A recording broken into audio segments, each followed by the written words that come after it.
Buenos dias, buenos tardes, mga amigos, mga amigas, sa aking mga kayubi sa Usapang Batas. Magandang gabi po sa inyong lahat. Ako po ang inyong lingkod, Attorney Rene Bueno. Ilang oras na lamang po at lilisanin na natin ang taong 2025 at sasalubungin ang bagong taong 2026. Ngayon pong gabi na to, manghuhula tayo tungkol sa mga legal issues na pwede nating kaharapin sa darating na taon. Definitely, pagpasok ng January 2026 at pagdating ng February 6, 2026, ay meron na namang magsasampa ng reklamong impeachment laban sa kasalukuyang Vice Presidente na si Sara Duterte. Sapagat dyan po natatapos ang 1-year bar rule, kung saan na pwede nang uling magsampa ng reklamo pagkatapos lumipas ang isang taon, pagkaraan ng isang taon na kung saan nagsampa ng reklamong impeachment noong February 6, 2025. At dito siguro, kung matutuloy ang pagsasampa ng reklamong impeachment laban sa Vice Presidente, ay magagamit na yung mga alituntuning ipinahayag ng ating Korte Suprema na paano dapat ang proseso pagdating sa pagsasampa ng reklamong impeachment laban sa isang impeachable official. Kasi nung nakaraang impeachment complaint ay sinabi ng Korte Suprema na hindi sumunod sa proseso ang ating mababang kapulungan at lumagpas sa isang reklamo sa loob ng isang taon ang pagsasampa ng reklamong impeachment laban sa Vice Presidente. At kung mapapansin nyo nga, ang sabi ng Korte Suprema dito, hindi kailangang madaliin ang proseso ng impeachment sa ating Kamara de Representante, sapagkat ang pagsasampa ng reklamo ng impeachment ay hindi pwedeng ihalin tulad sa karera ng kabayo. Hindi po unahan ng batas. Ang kinakailangan dito ay sumunod tayo sa mga patarakaran na itinatadhana ng ating saligang batas. Hindi yung apurahan. Pero kung mapapansin ninyo nung nakaraang itong taong 2025, nag-aapura din ako Kala ko 2026 na ngayon. So kung mapapansin niyo nitong taong ito ay maraming sa ating mga kababayan ang medyo disappointed or even frustrated dahil marami silang expectation sa ating pamahalaan na mukhang hindi natupad, katulad na lamang ng mga reklamong graft and plunder against politicians dyan sa Senado at sa Kongreso. Kumbaga gusto din nilang madaliin, pero parang impeachment din yan, Hindi dapat minamadali. Dapat lahat ng bagay na may patungkol sa batas ay malalim na pinag-aaralan at pinag-uukulan ng tamang panahon at oras upang hindi magkamali ang magsusumiti ng mga reklamo.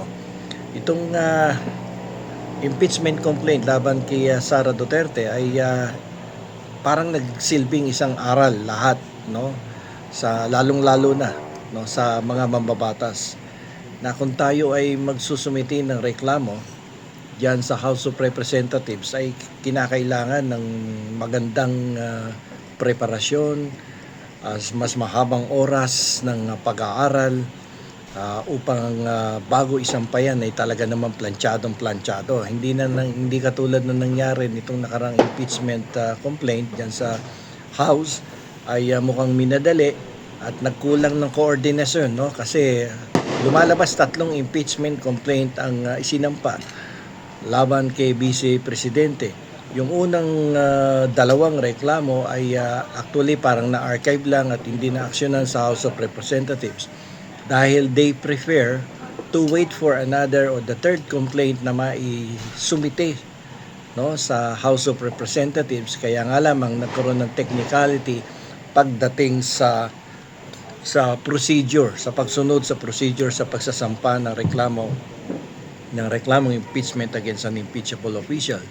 Lumabas na more than one ang naisampang reklamong impeachment kay Vice President Sara Duterte, kaya nung ito ay inireklamo sa ating Korte Suprema, nagkaroon ng technicality at sinabi ng ating Korte Suprema nagkaroon ng procedural defect, no? At hindi rin dapat minamadali ang pagsasampa ng reklamong impeachment at kinakailangan bigyan ng benefit of due process of law ang nasasakdal at hindi yung parang kinakarero ang proseso na katulad ng isang karera ng kabayo. So ang batas ay hindi dapat ganyan ang turing ng ating mga mambabatas, kundi dapat ito ay masusing pinag-aaralan at binibigyan ng tamang pansin upang hindi ka magkamali, no, sa pagsusumite ng reklamong katulad ng impeachment. Mabalik tayo doon sa sa kaso ng mga politiko, no, from the upper house to the lower house and some executive officials ng dyan sa iba't ibang departamento ng ating pamahalaan. Lumalabas kasi na maraming nasangkot dito sa unprogrammed appropriations. Mga kongresista, mga opisyales from Department of Public Works, mga miyembro ng Senado, at recently mukhang mayroon ng pinatutungkulan itong kongresista from Batangas City na si Leonardo Leviste, na kung saan pinaparatangan niya pati na ang mga department secretaries doon sa executive branch of the government na nagkaroon ng mga allocables, no, dito sa unprogrammed appropriations. Ito daw ay kanyang nalaman dahil sa kanyang pagkakadiskubre ng Cabral Files. Isa ding legal na usapin sapagkat itong si Leandro Leviste ay kumuha ng mga dokumento sa opisina ng dating undersecretary at namayapa ng si Yusek Catalina Cabral.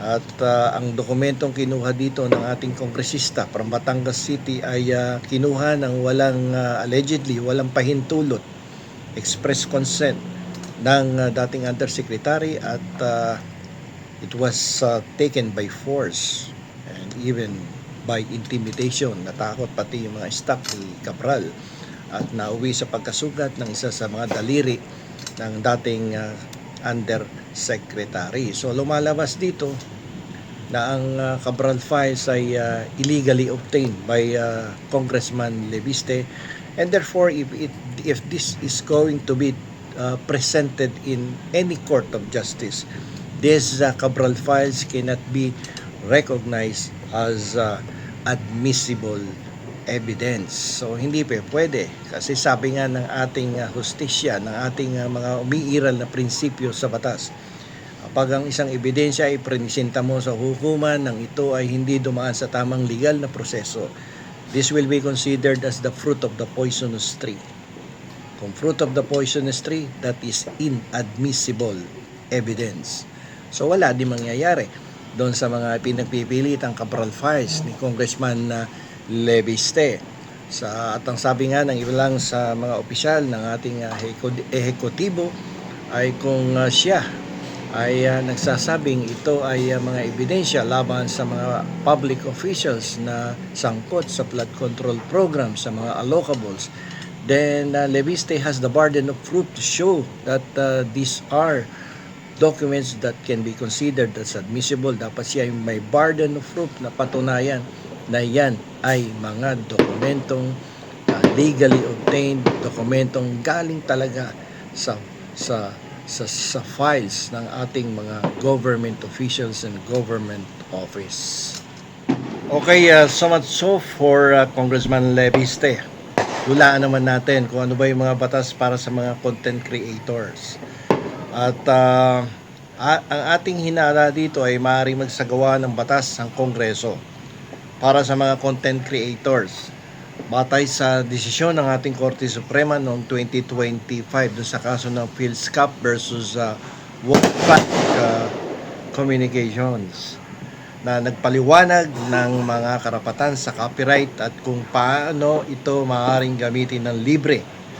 Maaaring isama dito yung mas mahigpit na pagpapatupad ng mga karapatan sa intelektual na ari-arian, intellectual property.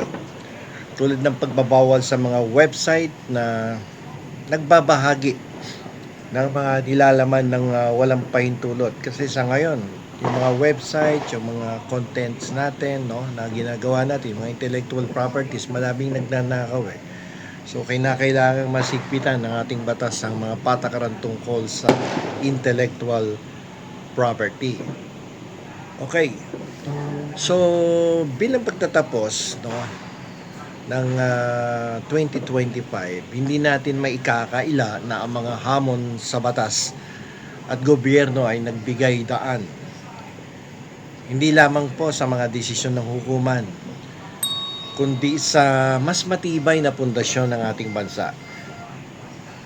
Ang mga usapan tungkol sa impeachment, corruption, budget at mga batas para sa content creator ay hindi na lamang mga usap-usapan.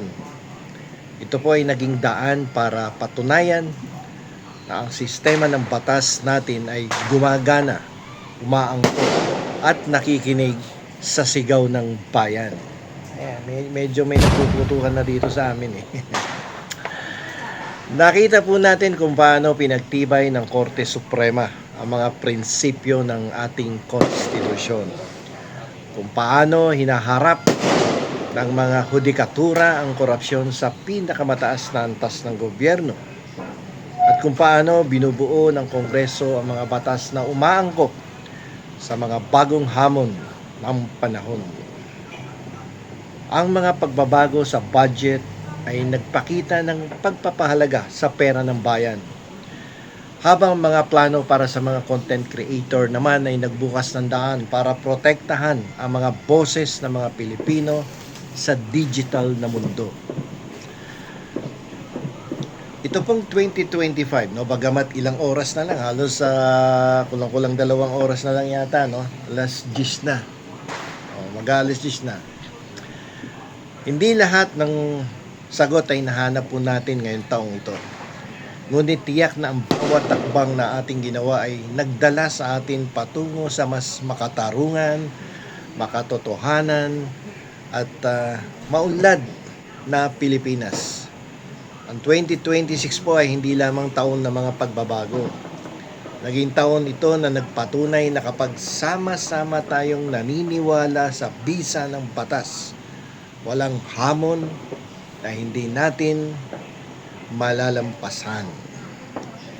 Mabuhay po ang bansang Pilipinas at mabuhay ang mga taong patuloy na nagtataguyod ng katarungan sa bawat Pilipino.